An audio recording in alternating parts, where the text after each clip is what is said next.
Assalamualaikum warahmatullahi wabarakatuh. Halo guys, kembali lagi bersama saya Bobby Eden.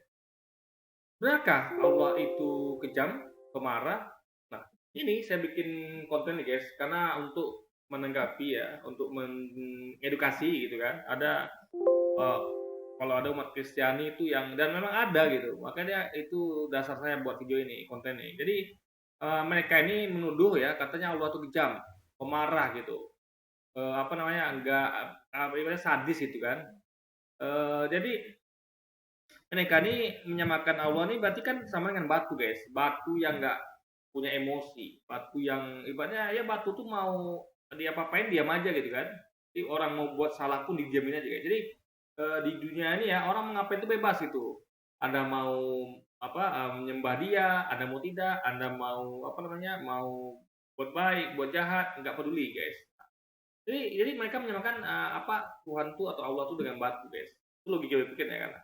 Nah, kita akan ke bahas di Alkitab ya, saya akan tunjukkan Alkitabnya, di mana di Alkitab ditunjukkan, eee, kalau, Allah di Alkitab, ini Allah sama sebenarnya guys ya, di Perjanjian Lama itu sama dengan Allah, Islam. Karena memang umat Islam meyakini, percaya kepada Taurat, Zabur, Injil. Nah, jadi di mana ada ayat-ayat itu yang belum dipalsukan guys ya. Menurut informasi Quran adalah ada ayat-ayat yang dipalsukan, tapi masih ada tentu tersisa ayat-ayat yang belum dipalsukan gitu kan. Nanti kita akan bacakan ya. Jadi logikanya adalah kenapa ada hal seperti itu ya? Kelihatannya Tuhan tuh marah gitu guys, lalu dia mengancam dan bahkan dia menjatuhkan hukuman. Nah, itu ada di Perjanjian Lama nanti kita akan baca. Itu gini guys ya. Anda jangan samakan Tuhan dengan manusia. Tuhan itu adalah yang maha kuasa. Dia berkuasa atas apapun itu, masuk kita ciptaannya. Manusia tidak gitu. Nah, jadi Tuhan itu bertindak selayaknya seorang hakim.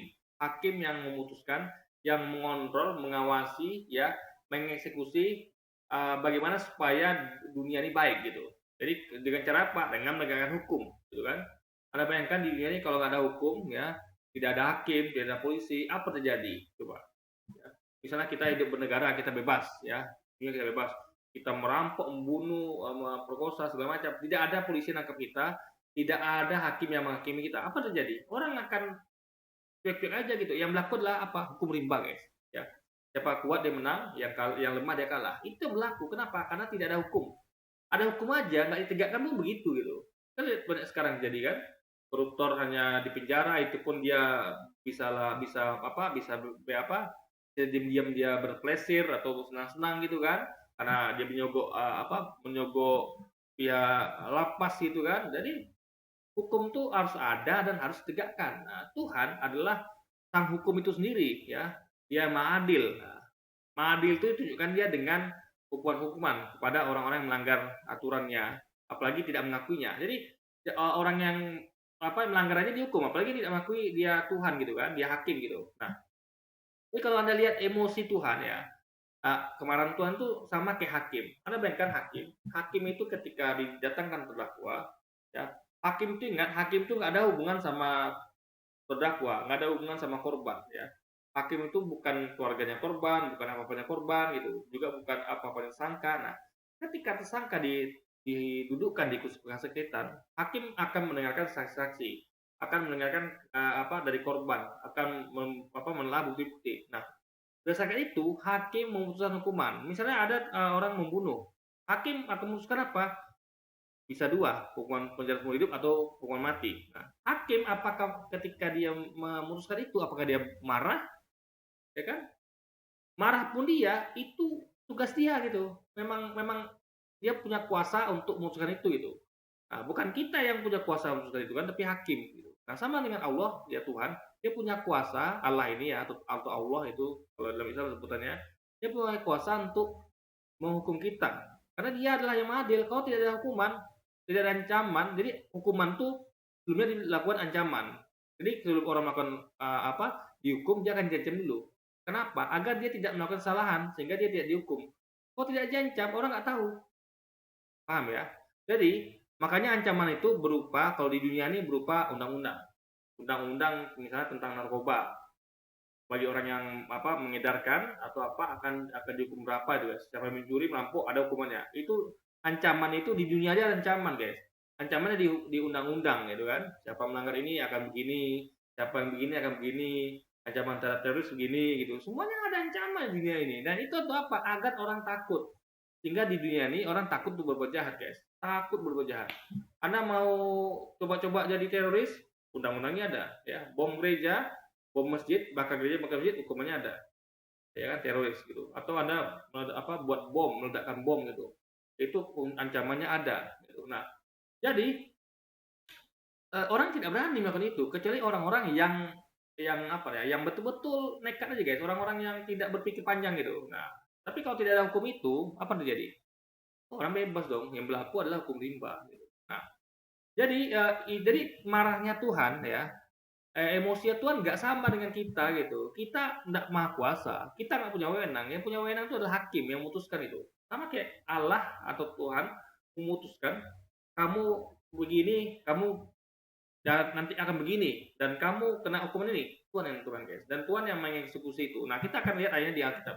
Jadi orang-orang ini ya yang mengatakan Allahnya Islam itu pemarah, sadis, kejam gitu kan, emosi, itu dia nggak pernah baca kitabnya. Coba kita lihat di Alkitab aja ada, guys, ya, di kitab nih kita bacakan. Coba Anda baca di Ulangan 1, Ulangan pasal 1 ayat 26 ya. Saya bacakan ya. Tetapi kamu tidak mau berjalan ke sana, kamu menentang titah Tuhan Allahmu. Berarti ada ya sekelompok orang yang menentang titah Tuhan, yang mana mereka tidak mau disuruh ke sana. Kan berarti Tuhan menyuruh dia berjalan ke sana, tapi dia menentang titah Tuhan itu, Allahnya dia tuh kan. Lalu kata ayatnya lagi, kamu menggerutu di dalam kemahmu serta berkata. Jadi orang ini bukan hanya menentang kita Tuhan dengan tidak mau berjalan ke sana, tapi juga menggerutu dalam kemahnya, guys. Ya. Serta berkata, karena Tuhan membenci kita, maka ia membawa kita keluar dari tanah Mesir untuk menyerahkan kita ke dalam tangan orang Amori supaya dimusnahkan. Jadi dia menuduh, memfitnah, Tuhan benci sama dia gitu. Jadi dia tuh betul-betul melanggar, guys, menentang, guys. Sudahlah tidak mau diperintahkan jalan ke sana, lalu menggerutu lagi dalam kemah, bahkan berkata Tuhan benci kita gitu kan, memfitnah Tuhan, mengatakan Tuhan membawa mereka itu keluar dari tanah Mesir untuk menyerahkan mereka ke dalam tangan orang Amori supaya dimusnahkan gitu kan. Paling fitnah gitu kan. Nah, ketika Tuhan mendengar gerutumu ini, ingat ya, dibaca, dengar baik-baik ya. Ketika Tuhan mendengar gerutumu itu, jadi Tuhan itu maha mendengar, dia mendengar, guys, gerutu orang-orang ini kan. Ia menjadi murka dan bersumpah. Nah, bagaimana? Ia menjadi murka, guys. Tuhan menjadi murka. Marah berarti emosi. Dan bersumpah. Bersumpah, guys. Kenapa? Karena dia Tuhan gitu. Jangan Anda samakan Tuhan dengan manusia. Manusia maha kuasa, Tuhan maha kuasa, guys. Ini buktinya. Jadi Anda harus baca kitab Anda gitu. Jadi kalau Anda mengatakan Tuhan orang Islam itu kejam, sadis, emosi, pemarah, Anda baca kitab Anda, ya kan? Tuhannya seperti itu gitu, ya kan? Karena dia maha kuasa. Kalau orang-orang yang tidak dihukum, tidak diancam, mereka akan terus melakukan pelanggaran, guys. Dan ini menjadi hikmah ya. Ancaman ini menjadi hikmah agar pelajaran bagi kita, orang lain yang baca ini, gitu kan? Yang baca tadi yang Quran itu, yang terhadap Abu Lahab itu, dan orang-orang yang kena hukum sebelumnya, guys. Sodom Gomora segala macam gitu kan? Kaum Nabi Nuh, Firaun. Nah, jadi Tuhan itu ya menjadi murka, guys, marah artinya, alias emosi dan bersumpah, bahkan bersumpah.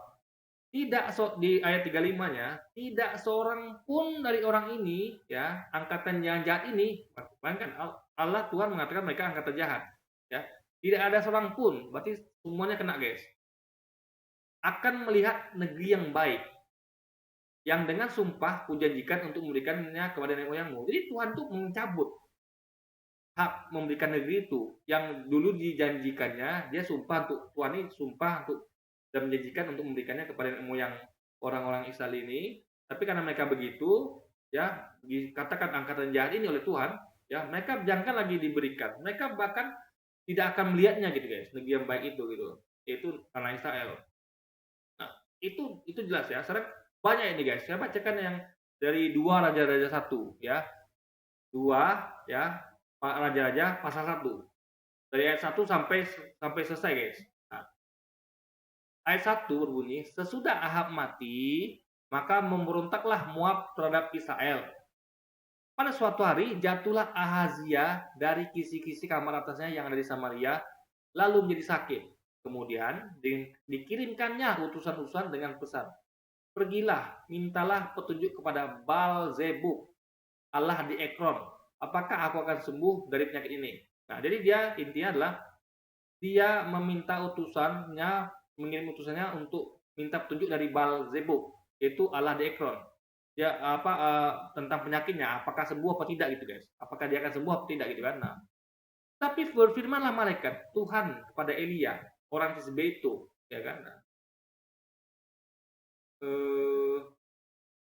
Bangunlah, ya, berangkatlah menemui utusan-utusan Raja Samaria dan katakan kepada mereka, apakah tidak ada Allah di Israel? Sehingga kamu ini pergi untuk meminta petunjuk kepada Baal-zebub, Allah di Ekron. Bayangkan coba. Jadi malaikat Tuhan menyampaikan ya protes Tuhan gitu, ya. Kenapa kalian itu minta petunjuk kepada Allah, yaitu Baal-zebub yang di Allah dijuluki sebagai Allah di Ekron, ya kan? Maksudnya ini Baal ini mungkin saya nggak tahu ini nama orang atau sesembahan gitu kan. Nah, jadi padahal ada Allah di Israel gitu guys, ya kan? Nah, maksudnya itu Allah yang benar gitu, Allah yang memiliki yang mengurus Nabi di Israel gitu. Allah itu kan dia tuh pemilik alam semesta guys. Jadi dia itu adalah Allah Israel, Allahnya Ekrom juga, Allahnya Mekah semuanya. Cuman di Ekrom ini bukan Allah guys, tapi Baal-zebub gitu. Nah, jadi itu dialahkan atau dituankan oleh orang Ekrom. Jadi maksudnya Baal-zebub Allah di Ekron ini bukan Allah yang itu gitu, tapi sesembahan namanya Baal-zebub guys. Padahal Allah itu mengutus nabi di Israel gitu kan pada waktu itu. Nah, lalu katanya lagi kata malaikat itu lagi, sebab itu beginilah firman Tuhan. Ini ancaman saya, hukuman. Engkau tidak akan bangun lagi dari tempat tidur di mana engkau berbaring, sebab engkau pasti akan mati. Luar biasa guys. Dikutuk gitu guys ya. Sebab beginilah firman Tuhan, engkau tidak akan bangun lagi di tempat tidur di mana engkau berbaring, sebab engkau pasti akan mati.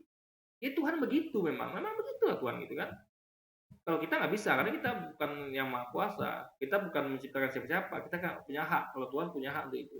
Hakim aja punya hak, apalagi Tuhan gitu kan, yang menciptakan hakim itu. Lalu pergilah Elia. Sesudah utusan itu kembali kepada raja, berkatalah ia kepada mereka, mengapa kamu kembali? Jawab mereka kepadanya, ada seorang datang menemui kami dan berkata kepada kami, pergilah, kembalilah kepada raja yang telah menyuruh kamu, dan katakanlah kepadanya, beginilah firman Tuhan. Apakah tidak ada Allah di Israel, sehingga engkau meminta petunjuk kepada Baal-zebub, Allah di Ekron? Sebab itu engkau tidak akan bangun lagi di tempat tidur di mana engkau berbaring, sebab engkau akan mati. Lalu bertanya ia kepada mereka, bagaimanakah rupa orang yang telah datang menemui kamu itu dan yang mengatakan kata ini padamu? Jawab mereka kepadanya, seorang yang memakai pakaian bulu dan ikat pinggang kulit terikat pada pinggangnya. Maka berkatalah ia, itu Elia anak Tisbe. Setelah itu disuruhnyalah kepada Elia seorang perwira dengan ke-50 anak buahnya. Nah, jadi orang-orang ini guys ya mencoba untuk membangkang ya. Jadi dia tuh bukannya ikut patuh ya, dia malah mau menjumpai Elia gitu. Di puncak bukit ya. Orang itu naik menjumpai Elia yang sedang di atas puncak bukit, berkatalah orang itu kepadanya, "Hai abdi Allah, raja berita, turunlah." Maka disuruhnya turun, guys, ya kan? Tapi Elia menjawab, katanya kepada perwira itu, "Kalau benar aku abdi Allah, biarlah turun api dari langit memakan engkau habis dengan 50 anak buahmu." Jadi Elia itu ya, dia menyampaikan perintah Allah, menyampaikan kepada mereka, kenapa mereka itu ada Allah ya di Israel, mereka malah minta kepada Allah yang lain gitu, minta petunjuk pada Allah yang lain. Jadi itu hanya masalah minta petunjuk guys, Anda bayangkan ya, minta petunjuk aja sudah seperti ini hukumannya gitu kan. Kenapa? Karena minta petunjuk kepada Allah yang salah gitu. Ibaratnya kita kan, makanya kita disuruh percaya kepada Allah yang benar, kepada Allah gitu kan. Jangan selainnya gitu. Kalau kita mencoba-coba meminta kepada selain Allah, alias syirik ya, lebih Islam itu syirik, akan dihukum. Apa yang terjadi ya? maka turunlah api dari langit memakan dia habis dengan ke-50 anak buahnya. Dihukum dia guys langsung ya dengan dengan api yang turun dari langit memakan dia habis dengan ke-50 anak buahnya. Nah, tapi masih juga raja itu bandel. Lalu kemudian raja menyuruh pula kepadanya seorang perwira yang lain dengan ke-50 anak buahnya. Lalu orang itu berkata pada Elia, ini 2 kali nih guys ya, hai abdi Allah, beginilah titah raja, segera turun. 2 kali ya guys, dia mereka ini mencoba raja ini menentang Allah gitu kan, yang memerintahkan untuk kenapa kalian minta kepada yang itu, kan ada aku gitu ibaratnya kan. Dan sampai Allah katakan mereka ini angkatan jahat, lalu dikutuk tadi kan, katanya akan mati dan tidak bangun dari tempat tidur gitu. Tapi Elia menjawab mereka, kalau benar aku abdi Allah, bila turun api di langit memakan engkau habis dengan ke-50 anak buahmu. Maka turunlah api Allah dari langit memakan dia habis dengan ke-50 anak buahnya, guys. Luar biasa kan? Nah, jadi kalau dia pakai logika siapa ini apa namanya?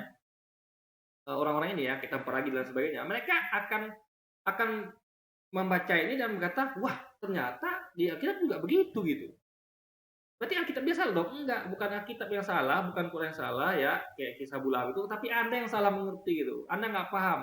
Anda menunjuk Al-Quran, padahal Anda tidak mengerti Al-Quran, sementara kitab Anda pun Anda tidak mengerti. Jadi dia tidak mengerti 2 hal guys. Nggak mengerti Al-Quran, sok bahasa Al-Quran, bahkan Alkitab pun dia nggak ngerti gitu kan. Apa dia nggak pernah baca ayat ini gitu kan. Nah, ada ketiga lagi guys, 3 kejadian nih guys ya. Nih. Kemudian raja menyuruh pula seorang perwira yang ketiga dengan ke-50 anak buahnya. Lalu naiklah perwira yang ketiga itu dan sudah sampai berlututlah ia di depan Elia serta memohon belas kasihan kepadanya. Nah, yang orang ketiga nih guys ya, orang ketiga ini tidak tahu gitu. Kalau dia berani melawan Tuhan ya, menentang Tuhan dan menentang nabinya, Elia ini kan nabinya nih guys ya, orang utusannya juga, utusan Allah gitu kan. Maka dia akan seperti yang tadi itu ya, perwira yang 50 pasukannya yang dimakan api dari langit yang Allah turunkan dari langit guys. Nah, apa yang terjadi ya? Dia berlutut depan Elia ya, serta memohon belas kasihan kepadanya, katanya, ya abdi Allah, karena Elia abdi Allah kan. Biarlah kiranya nyawaku dan nyawa ke-50 orang hamba-hambamu ini berharga di matamu. Bukankah api sudah turun dari langit memakan habis 2 perwira dahulu dengan ke-50 anak buah mereka? Tapi sekarang biarlah nyawaku berharga di matamu. Dia minta ampun berarti guys. Luar biasa. Maka berfirmanlah malaikat Tuhan kepada Elia. Turunlah bersama-sama dia, jangan takut kepadanya. Lalu bangunlah Elia dan turun bersama-sama dia menghadap raja. Nah, jadi berkatalah Elia kepada raja. Jadi yang ketiga ini selamat guys. Kenapa? Karena dia tidak menentang perintah Tuhan itu. Dia minta ampun kepada abdinya Tuhan yaitu Elia. Nah, berkata Elia kepada raja. Jadi Elia yang menyampaikan kepada raja yang bangkang nih ya guys ya, yang minta petunjuk pada sembah lain, yaitu tadi itu siapa namanya, yang Balzebub gitu kan, yang disembah di Ekron gitu. Jadi Elia ya raja ini udah dikasih tahu gitu kan, datang malaikat ya, disampaikan oleh utusan Elia, dia bangkang, malah dia ngirim pasukan hendak menghabisi Elia. Nah, makanya ini udah kurang ajar raja ini guys, makanya Allah katakan angkatan jahat ini ya, lalu dikutuk sama Allah kan. Jadi kan namanya dia dikutuk gitu. Jadi sebelum dia kirim pasukan itu, rajanya sudah dikutuk guys. Dengan dikatakan tadi apa katanya, kalau kamu ini akan tidur dan bangun-bangun lagi gitu. Nah, tapi kalau dia masih bandel, ya Allah hukum ya perwira-perwira dan anak buahnya yang dikirimnya itu dengan dimakan pakai api yang Allah turunkan dari langit guys. Apakah itu kejam misalnya? Apakah itu kejam? Apakah itu sadis? Anda nilai sendiri.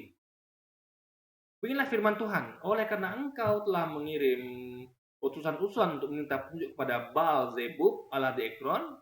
Jadi ya, ini karena ini makanya Allah marah guys ya, dan mengutuk mereka, bahkan menghukum orang-orang yang diutus untuk raja untuk menghabisi Elia guys. Allah di Ekron seolah tidak ada Allah di Israel untuk tanyakan firman-Nya. Maka sebab itu engkau tidak akan bangun lagi dari tempat tidur. Ini ancaman guys ya. Di mana engkau berbaring, sempat engkau akan mati, pasti akan mati. Pada 17-nya, maka matilah raja. Itu dengan firman yang dikatakan Tuhan yang dikatakan oleh Elia. Jadi raja ini Tuhan ini mengancam raja dan membuktikan ancamannya guys. Gitu. Jadi raja katakan, di mana engkau berbaring, ya, engkau tidak akan bangun lagi sebelum engkau akan mati. Mati raja, guys. Maka matilah raja, sesuai dengan firman Tuhan yang dikatakan oleh Elia. Jadi Allah itu mengancam dan membuktikan ancamannya, guys, gitu. Dan ini ayatnya di kitab ada. Di 2 Raja-Raja pasal 1 dari ayat 1 sampai ke ayat 17, guys. Anda baca sendiri dari kitab kalau Anda tidak percaya. Nah, itu yang kedua. Tadi yang pertama udah, yang kedua, sekarang yang ketiga, guys. Anda bisa baca di Yesaya pasal 1. Mulai ayat 5 sampai 9 ya, saya bacakan. Dengarlah hai langit dan perhatikanlah hai bumi. Jadi ini hanya beberapa ya guys, masih banyak lagi guys. Cuman saya nggak sempat merekap semuanya gitu kan. Anda bisa cari sendiri ya kitab. Ini baru 3 contoh di antaranya gitu. Bahwa Tuhan itu ya seperti itu. Jadi bukan berarti dia kejam, sadis, pemarah, enggak. Karena dia adalah hakim gitu. Dia punya kuasa sehingga dia bisa, ibaratnya kalau kita punya Tuhan ya kita harus taat pada perintah Tuhan kita gitu. Ya mau gimana lagi, kita memang ciptaannya gitu kan. Kita dikasih dia. Kita kan dikasih dia segala macam. Dikasih oksigen untuk napas, dikasih nikmat, rezeki segala macam. Ya kita harus balas itu. Kita harus tahu diri sebagai ciptaan itu. Masa udah dikasih nikmat, Anda tidak mau balas budi gitu kan? Minimal Anda mengakuinya dan menaati perintahnya. Ini sudah tidak mengakui, alias durhaka, melawan pula perintahnya. Ya habislah Anda gitu kan. Anda aja sama bos ya, bos ini guys. Atau ibu, atau siapapun itu, ya yang merupakan apa Anda gitu kan, di atas Anda. Kalau Anda tidak akui dia, misal bos, Anda tidak akui itu bos Anda atau ibu Anda, apa yang terjadi? Anda akan dicap sebagai karyawan atau anak durhaka. Bagaimana marahnya bos Anda coba? Nggak bakal digajian ya guys, ya kan? Ada kerja pun bahkan diusir, suruh sapam suruh diusir.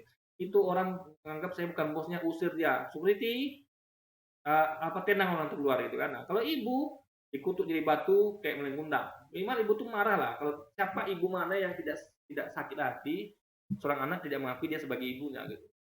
Apalagi kalau bandel, uh, disuruh bosnya kamu kerjain ini ya, bandel dia katakan kan, enggak bos saya nggak mau itu, atau dia kerjain yang lain itu, bosnya marah guys ya kan, bosnya marah dan dia kena hukum, tidak digaji, potong gaji kayak apa kayak gitu. Sama juga ibu, anda bandel disuruh ibunya jangan kamu kamu jangan ambil uang ibu ya di lemari ya diambil juga, ya ibunya marah dihukum gitu kan. Nah, jadi ya apa, ini logika yang sederhana yang dia harus tahu guys, orang-orang ini gitu yang menuduh mengatakan Allah Islam itu pemarah, sadis, kejam. Ini baca lagi ya di Yesaya pasal 1 ayat 2 dari ayat 2 sampai 9 tadi. Saya ulang lagi ya. Dengarlah hai langit dan perhatikanlah hai bumi, sebab Tuhan berfirman, Aku membesarkan anak-anak dan mengasuhnya, tetapi mereka memberontak dalam Aku. Nah, di sini jelas-jelas Tuhan berfirman, dia tuh memberitahu jasanya ya, bahwa dia tuh telah membesarkan anak-anak dan mengasuhnya. Nah, tapi ya, jadi banyak Tuhan pengen nyampaikan, tapi mereka nggak balas budi gitu. Jadi Tuhan memberikan sama kayak saya katakan tadi kan, Tuhan udah beri nikmat, tapi kita nggak tahu diri gitu kan, nggak tahu diuntung gitu kan. Nah, ya, jadi dan tetapi mereka memberontak terhadap Aku. Jadi udah dikasih, udah dibesarkan, udah diasuh, tapi malah memberontak gitu kan terhadap Tuhan. Nah, disamakan, Tuhan menyamakan mereka analogi ini dengan lembu mengenal, di ayat 3-nya, lembu mengenal pemiliknya, tetapi saya tidak gitu kan. Jadi lembu aja guys, bayangkan lembu bukan manusia, lembu kan lebih rendah pada manusia. Nah, lembu aja mengenal pemiliknya, tapi saya tidak gitu.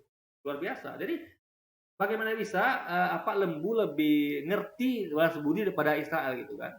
Nah, keledai mengenal palungan yang disediakan tuannya, tapi umatku tidak memahaminya. Apa yang coba? Keledai aja mengenal guys, palungan yang disediakan tuannya, tapi umatnya tidak, umat Tuhan ini tidak memahaminya. Itu berarti umat Tuhan ini yang Israel ini kalah sama lembu, kalah sama keledai guys.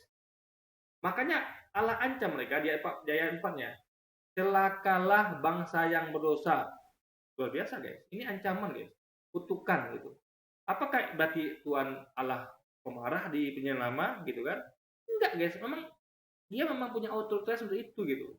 Kalau tidak mereka ini akan tidak senati. Anak yang durhaka nggak diancam, dia akan menganggap durhaka itu biasa. Semua anak dia akan durhaka gitu.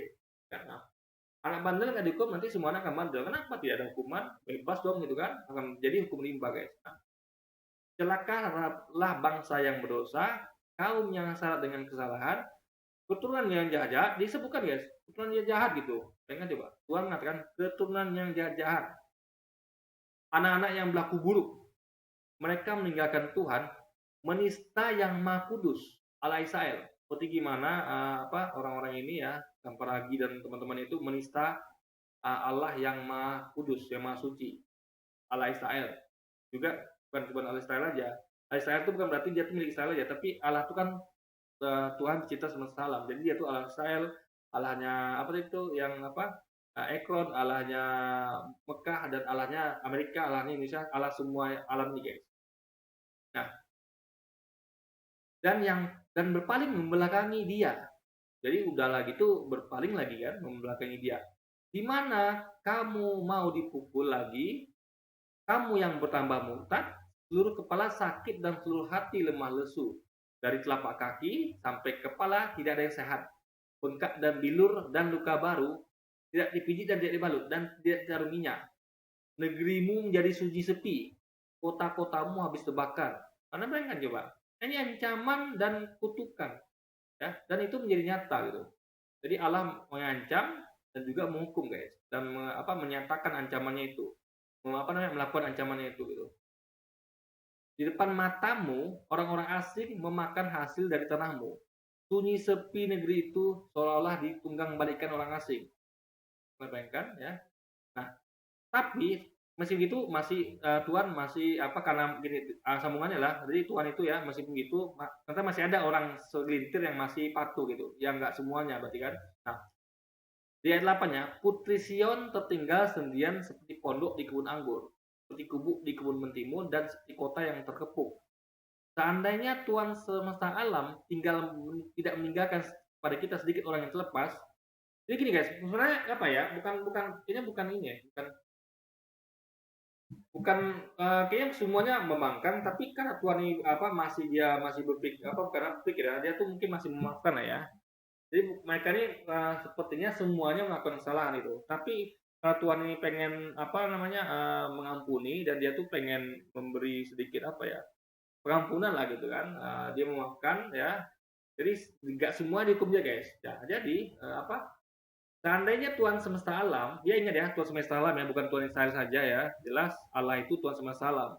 Dan dengan dia Tuhan semesta alam, berarti dia juga Tuhan Israel, Tuhan Mekah, Tuhannya Ekron dan sebagainya. Jadi jelas Allah itu Tuhan semesta alam, bukan hanya Tuhan Israel. Jadi kalau dikatakan Tuhan Israel, bukan berarti dia bukan Tuhan Mekah, bukan berarti dia bukan Tuhan Ekron, tapi karena dia adalah Tuhan semesta alam. Anda baca di ayat 9 Yesaya pasal 1 guys. Seandainya Tuhan semesta alam tidak meninggalkan pada kita sedikit orang yang terlepas, kita sudah jadi seperti Sodom dan sama seperti Gomora. Anda tahu kita Sodom dan Gomora di mana mereka dihancurkan oleh Tuhan karena mereka melakukan incest guys, atau apa tuh guys, saya lupa, entah incest entah LGBT. Nah, jadi Allah menghancurkan habis Sodom dan Gomora. Jadi untuk mereka ini ya, anak orang Israel ini, Allah ampuni dengan tidak menjadikan mereka hancur lebur seperti Sodom dan Gomora, tapi mereka disisakan sedikit orang-orang seperti Putri Sion guys. Nah, jadi intinya adalah Tuhan itu ya begitu gitu. Jadi kalau Anda nggak ngerti Tuhan, nggak usah ngomong gitu kan. Jadi Anda jangan anggap Tuhan itu seperti batu, seperti kayu yang diam tidak bisa ngapa-ngapain, yang tidak berkuasa guys. Jadi kayak Yesus ya, maaf ya saya lagi ya, ini bukan menghina. Kayak Yesus yang kalian tuhankan itu, dia bagaimana dia nggak berdaya guys, nggak punya maha kuasa. Dipukul ya dia bisa lari gitu. Tangkap ya dia nggak bisa ngapain, disalib ya dia nggak bisa menyelamatkan diri. Bahkan dia berkata protes kan, elah lama sebatani, Allahku kenapa kamu meninggalkan aku. Itu karena dia nggak punya kuasa. Beda sama Tuhan guys, beda sama Allah gitu. Dia punya kekuasaan tinggi, hakim yang maha tinggi, adil, sehingga dia akan menerapkan hukum. Manusia dia buat hukum gitu kan, untuk menciptakan apa? Keadilan. Ingat orang itu semua berbaik dan tidak ada orang jahat. Nah, sama kayak Tuhan juga buat hukum, sehingga orang itu tidak ada yang jahat. Semua orang itu tidak ada yang durhaka, tidak ada yang jahat gitu kan. Semua mengakui Tuhan yang benar, dan semuanya itu akan berbuat baik. Itu tujuan Tuhan membuat hukum. Ingat, hukum itu bukan hanya ada ancaman dan hukuman, tapi juga ada hadiah, reward. Kabar baik bagi orang-orang yang patuh pada hukum Tuhan itu. Mereka diberikan surga gitu. Nah, tujuannya kenapa dideskripsikan surga neraka ya, seperti saya sampaikan di video sebelumnya, itu adalah sebagai tempat yang dijelaskan detailnya itu. Surga itu ada tempat kenikmatan, ada kolam susu, ada segala macamnya, ada buah-buahan yang rendah ya kan, dan segala macamnya, ada istana-istana ya, dan neraka tuh dikasih detailnya, ada seperti api menyala ya, kulit itu nanti kalau setelah dibakar nanti dibuat kulit baru karena reseptor sakit ada di kulit yang mana ditemukan oleh para peneliti dan dia jadi masuk Islam karena itu ya kan, karena Al-Quran sudah memberitahukan jauh sebelum dilakukan penelitian itu. Berarti siapa yang menginformasikan Quran kalau bukan yang menciptakan kita, yang tahu bahwa reseptor sakit ada di kulit, guys. Nah, jadi untuk apa ancaman itu? Agar manusia itu tidak melakukan hal itu sehingga dia merasa ngeri gitu, guys, takut. Karena orang diancam akan ketakutan sehingga dia tidak akan berani melakukan apa yang diancamkan kepadanya gitu kan. Nah, nah, tapi dia dikasih juga kabar baik berupa reward kalau dia tidak melakukan itu. Jadi intinya adalah itu namanya keadilan. Anda buat salah, ada hukumannya. Buat benar, ada hadiahnya. Itu namanya reward dan punishment itu adalah sesuatu bagus. Sehingga jadi orang tuh akan semangat untuk melakukan kebaikan, akan takut untuk melakukan kejahatan. Jadi dunianya akan aman, guys. Kalau mereka ikut itu, mereka menggunakan ketakutannya, ibaratnya menggunakan ketakutannya, mereka akan terhindar dari maksiat, kesalahan, kejahatan. Orang yang menggunakan semangatnya untuk mengejar hadiah yang dikasih Allah di surga itu, dia akan berlomba-lomba untuk berbuat baik, guys. Jadi itu ada satu kebaikan. Saya manusia itu akan selalu terpacu untuk berbuat baik dan selalu takut untuk berbuat jahat, guys. Itu gunanya hikmah, itulah hikmah. Ya, jadi itulah guna hikmah, yaitu berupa kabar baik, yaitu surga, dan detailnya diberitahu bahkan detailnya kan, dan ancaman berupa kabar buruk, yaitu neraka, hukuman di dunia berupa detailnya, guys. Itu dia guna kuncinya. Jadi kalau Anda tidak mengerti, jangan katakan Allah umat Islam itu pemarah, emosi, bahkan dikatakan apa lagi, sakit jiwa gitu kan, enggak, guys. Jadi Anda baca kitab Anda dan Anda akan ngerti bahwa ini adalah Allah yang sama dengan Allahnya umat Islam. Karena umat Islam itu wajib percaya pada kitab-kitab sebelumnya, yaitu Taurat, Zabur, Injil, dan itu ada di dalam perjanjian lama kalian itu.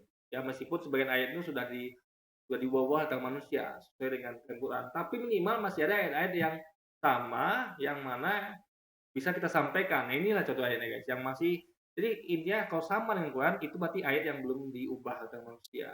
Yang nggak sama berarti diubah. Itu logika, guys. Dan itu menjadi logis itu kan. Oke.